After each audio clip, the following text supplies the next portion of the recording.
Great. Thank you. Sorry for everybody for that slight delay. Thank you, Susan, for the introduction. And thank you to the Sanibel Symposium and Perfusion.com for inviting me to speak this morning. I sure wish we were all in Florida right now. Here in Chicago, it's a nice gloomy shade of gray outside. But I do like giving a talk in my bare feet. So probably the first time I ever gave a talk in my bare feet. Um, Again, thank you, Susan, for walking me through this, and for Carla this morning for prompting me on the electronic version. This is also my first time giving a Zoom talk, so I'm a little bit nervous about this. I also want to show my appreciation and thanks to all the CCPs out there. We all are struggling with this new normal right now, and we are asked to be going beyond what we are usually doing in our practices. And we also are being asked to make sacrifices too. Many of us have been furloughed, are cut back on our duties, have to work in other areas. So this is a tough time for all of us. And I just want to reassure everyone that the American Board will stand by all the CCPs out there, and we will make the best of this situation, and we will come out of this stronger. With that, we are very concerned for the health and welfare of you, your family, and the general public. The American Board will constantly monitor the COVID crisis and effects of its, on our profession and the individual CCP. The American Board will also adapt to make any necessary certificate changes that come during this difficult time. So what are some of our actions and responses already? Well, one thing, we got on this pretty early. We started, as you know, we're all giving the exams. We were supposed to give the exams in March, and we started monitoring the situation with the COVID crisis pretty early. And our tests are given by Prometric centers throughout the United States. And we started noticing some of them were closing, some of them weren't. And we were in weekly contact with Prometric, and they kept on telling us, we're still open, your test is still on, you're still good to go. So 62 examinees were signed up to take the American Board exam this spring. And March 16th, all the spring examinees were informed that the examinations were still on, and only a few centers were closed because of the COVID crisis or because of other reasons. Anybody that had any problems in their city finding a testing center were encouraged to find another local center, and they assisted the students with this. So it's kind of funny. On March 16th, we got this notice that we're good to go. On March 17th, at about 10 o'clock in the morning, we got a call, and Prometric shut down all of its sites. So the examinees were notified immediately about this, and we went into scramble mode. So all the examinees were informed that they would be rescheduled at the earliest possibility, and probably with hopefully the least amount of inconvenience to all the examinees. And again, the American Board was in contact with Prometric centers every week. We were constantly monitoring the situation, constantly asking them questions when we can go. We also investigated all viable options. We investigated doing a home proctored exam via the web. And this turned out to be pretty problematic for a high stakes exam like the American Board exam. There's also some compatibility issues with giving a CAPE exam, a clinical application exam via the web. So we had some difficulties with that. So maybe in the future this will be possible, but right now the technology is not there to do this. And you can't just flick a switch and do this automatically. We also spend quite a bit of time looking at a paper exam, back to the old-fashioned ways. Like, you know, Susan and Carla, you probably all remember that, and Bill, you remember that too. So, and again, this is problematic too, because we would have to have a live meeting basically and have everybody come to a certain location. So in this current crisis, that was hard to do.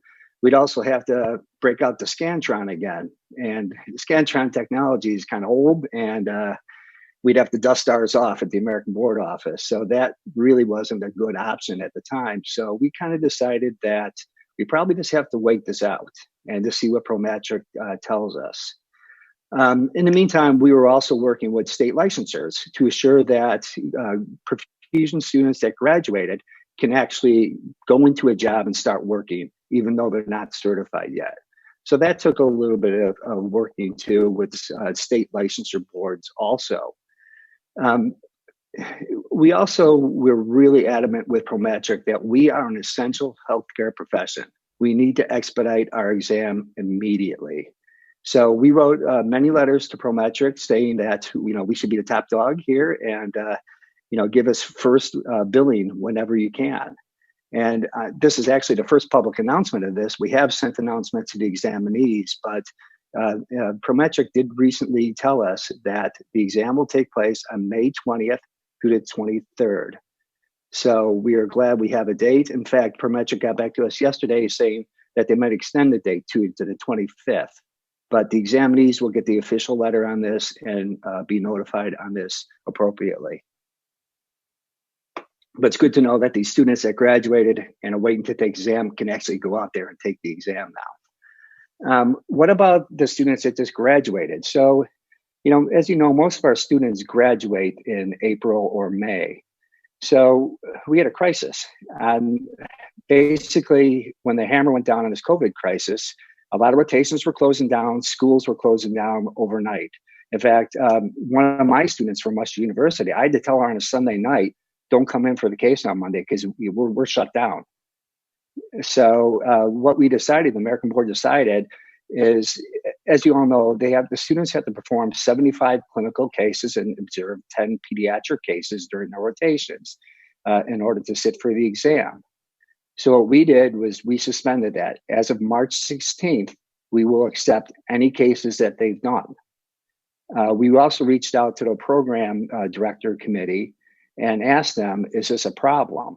And they got back to us and said that most of the students already have completed all of their clinical cases. There's only a few students that haven't done their clinical cases. So this is okay. And we cleared with them in the ACPE, and we will accept cases as is for the fall examinations. We will continue to monitor the progress of summer graduates for any hardships and starting a career during this crisis. Recent chatter I've heard too is that students that already got a job and are starting in their jobs can't actually go to work yet. So this is kind of a crisis too, that they won't be able to get their 40 cases and sit for the capes. So we have to evaluate this on a case-by-case basis and really take a look at this when this happens. Again, the board exam will happen this October again after this May exam. Again, we are in constant communication with the ACPE and the program directors about the COVID impact on our students. So what about the CCP?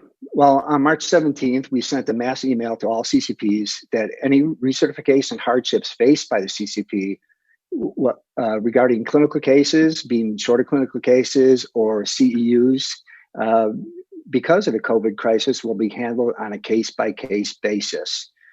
If needed, a CCP will be granted a filing extension at no charge. And this is an extreme case. If you're behind already, you knew you were behind already coming into this, then we'll grant you the extension to the end of the year.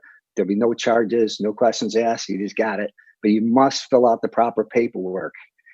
We don't know if you have a problem unless you tell us.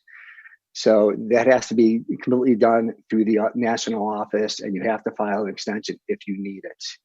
I guarantee you that no CCPs will lose their certification because of this crisis. We will stand behind you on this, and we will take everybody's cases for granted and on a case-by-case basis. So let's look beyond COVID-19. Let's look at our recertification numbers right now. So as you can see, we have over 4,400 total CCPs right now. As you can see, last year we had 222 graduates, and we had 116 people leave the profession. And as you can tell, let's look up on this right side. In 2018, 2017, we actually declined in people leaving the profession. In 2016, when kind of all the talk about retirement and not having enough perfusionists in the country took over, we had 120 people leaving the profession. So it's kind of interesting that the last 2 years, we actually seen a decline in people leaving the profession.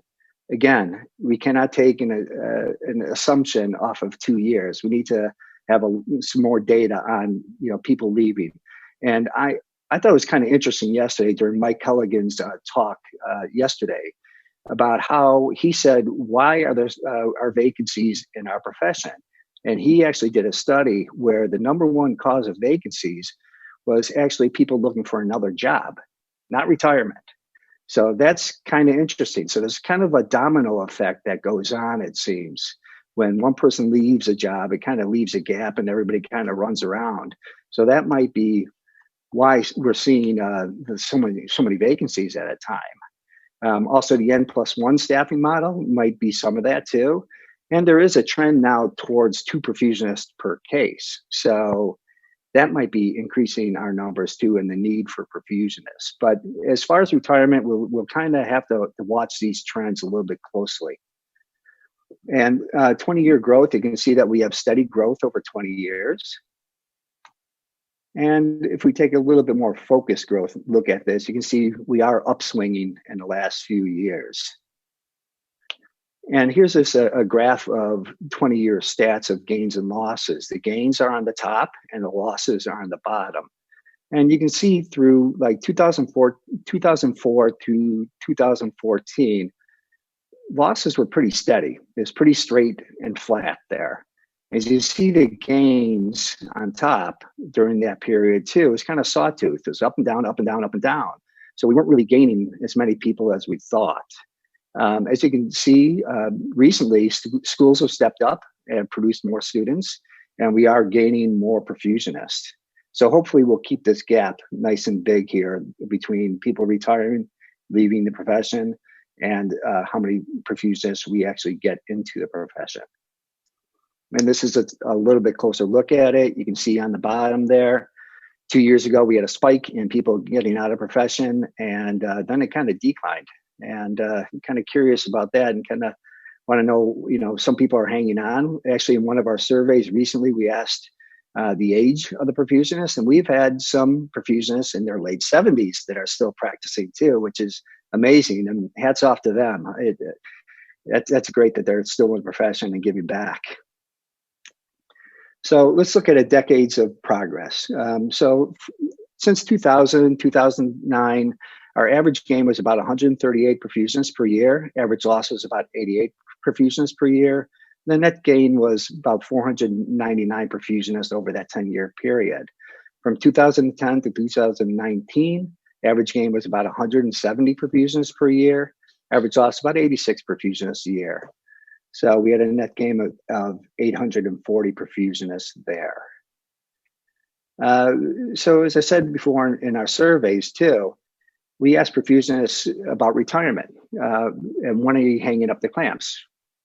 So in our 2016 retirement survey, 38% of them said they're going to be retiring within the next 10 years.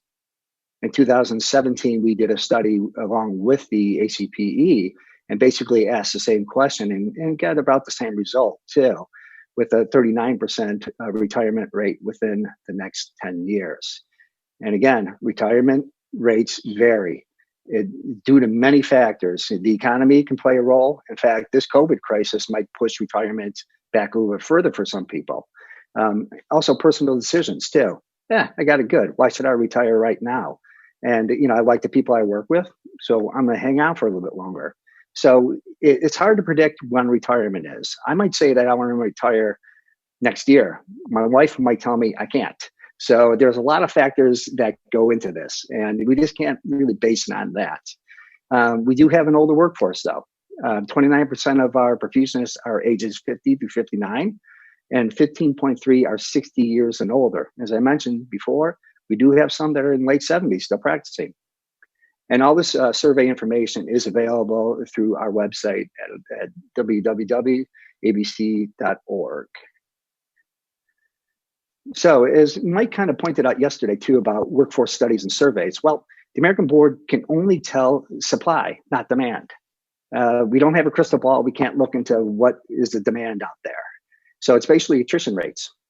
We cannot predict marketplace complexities, or as I said, maybe it's because of N+1, maybe it's because of retirement, Maybe it's vacancies, and we can't tell that. We can just tell supply. So other metrics in combination with the American Board workforce data will be needed to study the supply and demand of the field. Let's talk about other updates that are happening with the American Board right now. So we're promoting education. One thing we noticed and worked with the ACP, AMSEC, the Academy, and all the other professional societies was there's a gap in clinical instructor training. So the American Board provided a grant to the ACP to come up with training modules for clinical affiliates. And this will be available pretty soon via the ACP's website for training for all the clinical affiliates. It's an online course, and you'll get CEUs for it. And it's a great training model for people that are instructing students in the field. And speaking of clinical affiliates, we did increase the CEUs for serving as a clinical instructor for an accredited training program to 3 Cat 1 CEUs per year with a maximum of 9 for a 3-year period. So this is a nice perk for people that are volunteering their time and teaching students. And I strongly encourage everyone out there to please, take a student. You were in their shoes at one time, and please give back to the profession. It's very important for you to instruct the student and to show them your aspect of perfusion and your knowledge and training too. We need to really carry the torch and pass this on to other people. So please volunteer to be a clinical affiliate. We also started a new thing where we recognize certain CCPs. We added a beyond the pump recognition to our website. Basically for outstanding achievement or people that kind of stand out in our profession. And Stephen Peterson from Indiana was recognized with this first honor. And there's a really nice story about him in there. And I highly recommend that you read that. And we will, and please, if you can recommend anybody for this, please let us know and we'll get them in there. We also are continuing on with our honoring of our retired CCPs with 20 years more of experience. We currently have 655 CCP emerituses right now. And it's a good thing to give back to those who served and dedicated their lives to this profession. Other updates are, we formed a lot of subcommittees to investigate, address, and collaborate with other organizations in our ever-changing profession. We really are starting to look at ECMO, VAD, and new technologies. So we're really kind of honing in on this new technologies and getting up to speed with this. We also formed early on a COVID-19 subcommittee to investigate all the impacts on students and the CCPs of the COVID impact.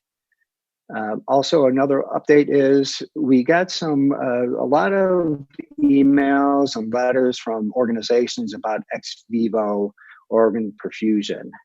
And we decided that there's a lot that goes into this.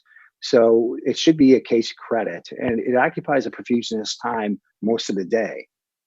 So we granted a primary clinical case for ex vivo cases. That means ex vivo lung perfusion and ex vivo organ perfusion too. So heart in a box, that's considered ex vivo organ perfusion. So you will get a primary case credit for that.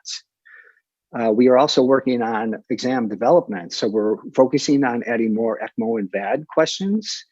We actually went through a lot of these questions and breathing life into them. So students will have more of those questions coming up on their exams. We also focused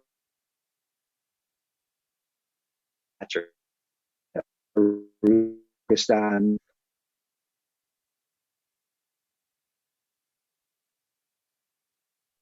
we had BSC and CAPE questions, and we really revamped a lot of things.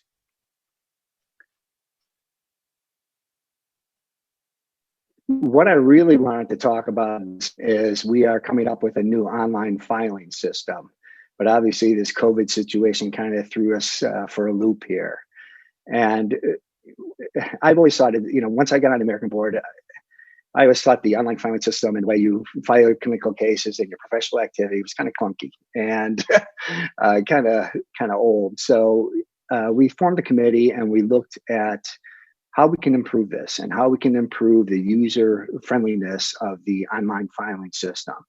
So we actually hired a company here in Chicago, and we worked on a new online filing system. And we were going to release this and talk all about it until this COVID crisis. But now we decided, instead of releasing a new system while everybody's recertifying, kind of a bad idea. So we're going to wait a year to release the new online filing system. But it will be more streamlined, efficient, user-friendly, multi-platforms. As you can see by this screenshot, this is a phone. So you'll be able to do your recertification on your phone quite easily. And we also committed to continuing improving this. And, there might be some day where we have a QR code for, let's say, the Sanibel meeting. You have a QR code, you scan it on your phone, boom, it goes automatically into your professional activity report. So you won't have to do anything, which is a good way for you guys to track who's there and for us too. So we will begin education on this as soon as this recertification period is over this summer. And we will start training and giving talks about this coming up in the future. We also, as you know, as you recertify, we also have a survey that goes along with recertification. This year, we decided that we will have it on subspecialty areas for CCPs and micro-certifications. Should we have micro-certifications for ECMO, VADS, pediatrics, you name it. So we will be asking a series of questions on this. And one thing about our survey too, we try to keep it as short as possible. So we're not going to hit you with a long survey. This brief survey, please, it's so important to give your opinions and thoughts. And, this is your chance to give your voice. And any comments that are written, reread.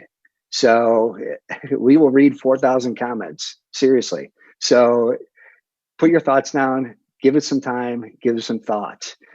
Survey answers are also de-identified. We have no idea who you are, so you can write anything you want. Feel free to talk up. The American Board also encourages other professions and individuals to work with us and to continue evaluating our workforce and profession, and continue to come up with new surveys too. AMSEC gave a survey last year. ACP worked with us on a survey the year before that. So we encourage groups to come out there and come together with us, and let's come up with a great survey to give to our perfusionists. We have a great return rate. We get like an 80% return rate on our surveys. So we kind of have a captive audience. And we are here for you during this crisis. We sincerely appreciate your frontline work and sacrifices during this time. And the American Board will always be available via phone or email to answer your questions or any problems you may encounter. I don't know if anybody's called our national office. They're very friendly. Everybody helps. Anybody who writes an email will definitely get answered. And we take personal pride in really serving the perfusionists. And that's what we're here for. And the American Board will handle any COVID-related hardships on a personal and individual basis. So I just want to thank you very much for your time, and everybody, please stay safe out there.